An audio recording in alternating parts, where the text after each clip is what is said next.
بسم اللہ الرحمن الرحیم۔ السلام علیکم، welcome back to my channel. کیسے ہیں پیارے بچوں آپ سب؟ امید ہے کہ اچھی سی اسٹڈی کر رہے ہوں گے۔ تو آج ہم کلاس 8 کی اسلامیات کی بک سٹارٹ کرنے لگے ہیں۔ سب سے پہلے چیپٹر دیکھتے ہیں۔ چلے ویڈیو سٹارٹ کرتے ہیں کہ پہلے چیپٹر میں کیا ہے۔ تو پہلے چیپٹر میں ترجمہ القرآن مجید ہے، حفظ و ترجمہ، اس میں دعائیں ہیں جو آپ نے زبانی یاد کرنی ہوتی ہیں۔ حفظ قرآن مجید اور حدیث نبوی صلی اللہ علیہ وسلم ہے، یہ چیزیں آپ نے زبانی یاد کرنی ہے۔ اور اس سے آگے ہے سورت بلد ہے، سورت بلد بھی آپ نے زبانی یاد کرنی ہے، یہ بھی زبانی یاد کرنے والی سورت ہے۔ اس کے بعد سورت شمس ہے، سورت لیل ہے، سورت دحا ہے اور سورت انشراح ہے۔ اس کے بعد حفظ و ترجمہ ہے۔ تو چلیے رحمت اور مغفرت کی دعا ہے۔ سب سے پہلے یہ شروع کرتے ہیں، اعوذ باللہ من الشیطان الرجیم، بسم اللہ الرحمن الرحیم، لا یکلف اللہ نفسا الا وسعها۔ ترجمہ ہے، اللہ کسی شخص پر اس کی طاقت سے زیادہ ذمہ داری نہیں ڈالتا۔ لہا ما کسبت و علیہا ما اکتسبت، اس کے لیے اجر ہوگا جو نیک عمل اس نے کیا اور اس پر وبال ہوگا جو برا عمل اس نے کمایا۔ ربنا لا تؤاخذنا ان نسینا او اخطانا، اے ہمارے رب تو اگر ہماری گرفت نہ کر اگر ہم بھول جائیں یا خطا کر بیٹھیں۔ ربنا ولا تحملنا علینا اصرا کما حملتہ علی الذین من قبلنا، اے ہمارے رب ہم پر وہ بوجھ نہ ڈال جیسا بوجھ تو نے ان پر ڈالا جو ہم سے پہلے گزرے ہیں۔ ربنا ولا تحملنا، اے ہمارے رب ہم پر وہ بوجھ نہ ڈال، ما لا طاقت لنا بہ، جس کے اٹھانے کی ہم میں طاقت نہیں۔ واعف عنا، اور ہم سے درگزر فرما۔ واغفر لنا، اور ہماری بخشش فرما۔ وارحمنا، اور ہم پر رحم فرما۔ انت مولانا فانصرنا علی القوم الکافرین، تو ہمارا کارساز ہے پس کافر قوم کے مقابلے میں ہماری نصرت فرما۔ یہ ہوگی رحمت اور مغفرت کی دعا۔ آگے حضرت موسیٰ علیہ السلام کی دعا ہے، تو وہ شروع کرتے ہیں، بسم اللہ الرحمن الرحیم، ربی شرح لی صدری۔ ترجمہ میں ہے، اے میرے رب میرے لیے میرا سینہ کھول دے، ویسر لی امری، اور میرے لیے میرا کام آسان بنا دے، واحلل عقدۃ من لسانی، اور میری زبان کی گرہ کھول دے، یفقہوا قولی، تاکہ لوگ میری بات سمجھ سکیں۔ یہ حضرت موسیٰ علیہ السلام نے اللہ تعالیٰ سے دعا کی تھی جب وہ اپنی قوم میں واپس آئے تھے، اپنے قبیلے میں۔ آگے ہے دشمن پر غلبہ پانے کی دعا، حسبنا اللہ و نعم الوکیل۔ ترجمہ ہے، سورت آل عمران کی 173ویں آیت ہے، تو ترجمہ ہے، میرے لیے اللہ ہی کافی ہے اور وہ بہترین کارساز ہے۔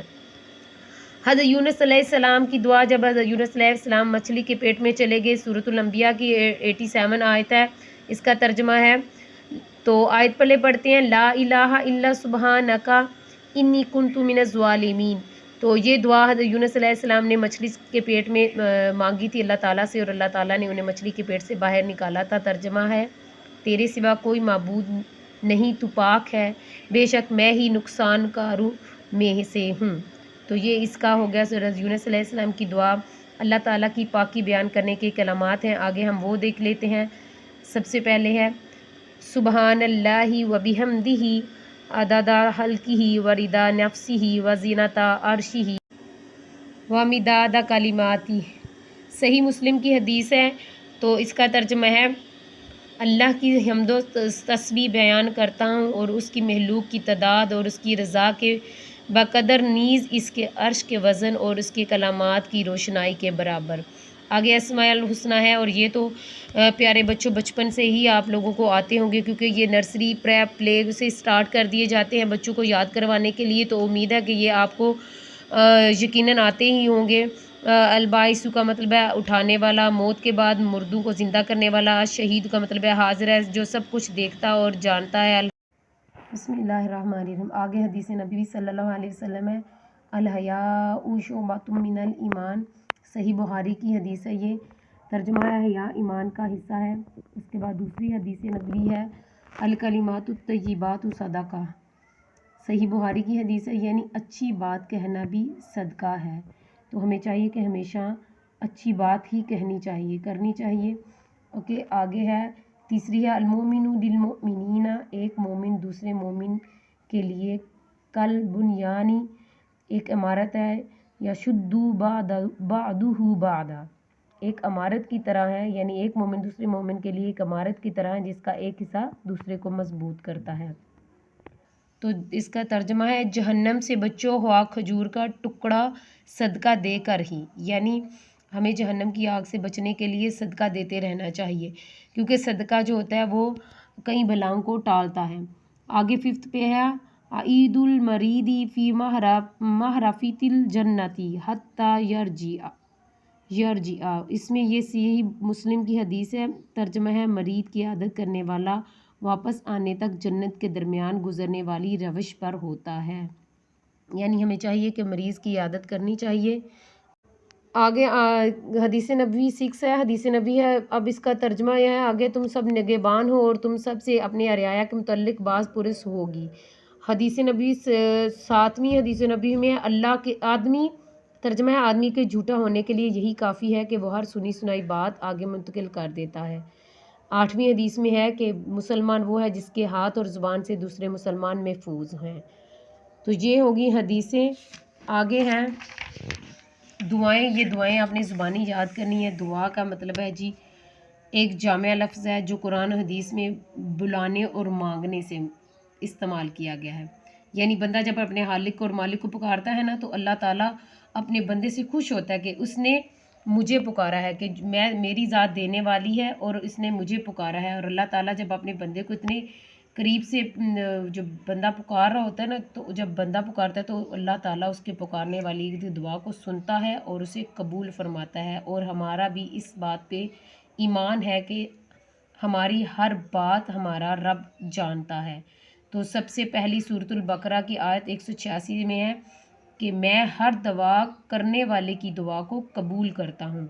حضور نبی صلی اللہ علیہ وسلم نے ارشاد فرمایا کہ اللہ تعالیٰ کو دعا سے بڑھ کر کوئی بھی چیز پسند نہیں ہے۔ کیفیت کے آگے دعا ہے۔ حضرت عبداللہ بن عمر رضی اللہ تعالیٰ عنہما کہتے ہیں کہ حضور صلی اللہ علیہ وسلم یہ دعا صبح شام پڑھا کرتے تھے۔ ترجمہ ہے اے اللہ، بے شک میں تجھ سے دنیا و آخرت میں معافی اور سلامتی مانگتا ہوں۔ تو ہمیں بھی یہ دعا یاد کرنی چاہیے اور ہمیں بھی یہ صبح و شام لازمی پڑھنی چاہیے۔ اے اللہ، بے شک میں تجھ سے دنیا اور آخرت میں معافی اور سلامتی مانگتا ہوں۔ ہر معاملہ میں حسن خاتمہ کی دعا۔ تو اس کا ترجمہ ہے اے اللہ، تمام امور میں ہمارا انجام بہتر کیجیے اور ہمیں دنیا کی رسوائی اور آخرت کے عذاب سے بچا دیجیے، آمین۔ ہمیں بھی یہ دعا اپنی ہر نماز کے بعد یہ دعا لازمی ہمیں مانگنی چاہیے تاکہ ہم دنیا کی رسوائی سے بچیں اور آخرت کے عذاب سے بھی بچیں۔ آگے لباس پہننے کی دعا ہے۔ جب بھی کپڑے بدلنے لگے تو ہمیں یہ کلمات ضرور کہنے چاہیے۔ تمام تعریفیں اللہ کی ہیں جس نے مجھے یہ پہنایا اور میری کسی قوت اور طاقت کے بغیر مجھے یہ عطا فرمایا۔ میزبان کے لیے دعا ہے۔ حضور صلی اللہ علیہ وسلم جب بھی کسی کے پاس کھانا تناول فرماتے تو میزبان کے لیے یہ دعا ضرور فرماتے تھے، اے اللہ، جس نے مجھے کھلایا آپ اسے کھلائیے اور جس نے مجھے پلایا آپ اسے پلائیے۔ تو ہمیں ضرور یہ دعا مانگنی چاہیے جو حضور صلی اللہ علیہ وسلم نے مانگی تھی۔ آداب ہیں آگے دعا مانگنے کے، ہمیں جن دعا مانگتے ہوئے جن آداب کا خیال رکھنا چاہیے ان میں سے کچھ ایک نیچے دیے گئے ہیں، تو ان کو تھوڑی سی ریڈنگ کر لیتے ہیں۔ دعا کے شروع میں اللہ تعالیٰ کی حمد و ثنا بیان کرنی چاہیے۔ دعا ہمیشہ ہاتھ اٹھا کر مانگنی چاہیے۔ معتدل آواز سے دعا کرنی چاہیے، یعنی نہ بہت زیادہ اونچی ہونی چاہیے اور نہ ہی بہت زیادہ دبی ہوئی آواز ہو، بالکل نارمل آواز میں دعا مانگنی چاہیے۔ ظاہری طور پر دعا قبول نہ ہونے کی صورت میں بے صبری کا مظاہرہ نہیں کرنا چاہیے، یعنی یہ نہیں کہنا چاہیے کہ جی میری دعا قبول نہیں ہوئی، اس میں بھی اللہ تعالیٰ کی کوئی حکمت ہوتی ہے۔ آگے قبولیت کے یقین کے ساتھ دعا کرنا، یعنی یہ یقین ہونا چاہیے کہ جو میں اپنے رب سے مانگ رہا ہوں میرا رب مجھے ضرور عطا کرے گا، اس کے در پہ ہمیں یقین رکھنا چاہیے۔ دعا کے شروع اور آخر میں درود شریف لازمی پڑھنا چاہیے، درود شریف، کیونکہ یہ جب ہم دعا کے شروع اور آخر میں درود شریف نہیں پڑھتے تو ہماری دعا ہے جو آسمان اور زمین کے درمیان میں لٹکی رہتی ہے۔ تو ہمیں ضرور شروع اور آخر میں درود شریف پڑھنا چاہیے، خشوع اور خضوع کے ساتھ دعا مانگنا چاہیے تاکہ ہماری دعا دل سے مانگنی چاہیے، خوشی سے، شوق سے، دل سے، اندر سے دعا مانگنی چاہیے تاکہ اللہ تعالیٰ ہماری دعا کو قبول کرے۔ تو پیارے بچوں، آج ہمارا اسلامیات کا پہلا چیپٹر کمپلیٹ ہو چکا ہے، جس میں ہم نے دعائیں، حدیث اور صورتیں وغیرہ ہم نے ساری دیکھی، اور حدیث وغیرہ بھی ہم نے ترجمے کے ساتھ پڑھی ہیں۔ تو نیکسٹ ویڈیو میں انشاءاللہ تعالیٰ باب نمبر 2 کی ہم کوشچن آنسر کریں گے، اور اس کی جو امپورٹنٹ احادیث وغیرہ ہیں وہ بھی دیکھیں گے۔ تو پلیز میری ویڈیو کو لائک، شیئر اور کمنٹس ضرور کیا کریں، اس سے ہمارا حوصلہ بڑھتا ہے۔ تو نیکسٹ ویڈیو تک کے لیے اللہ حافظ۔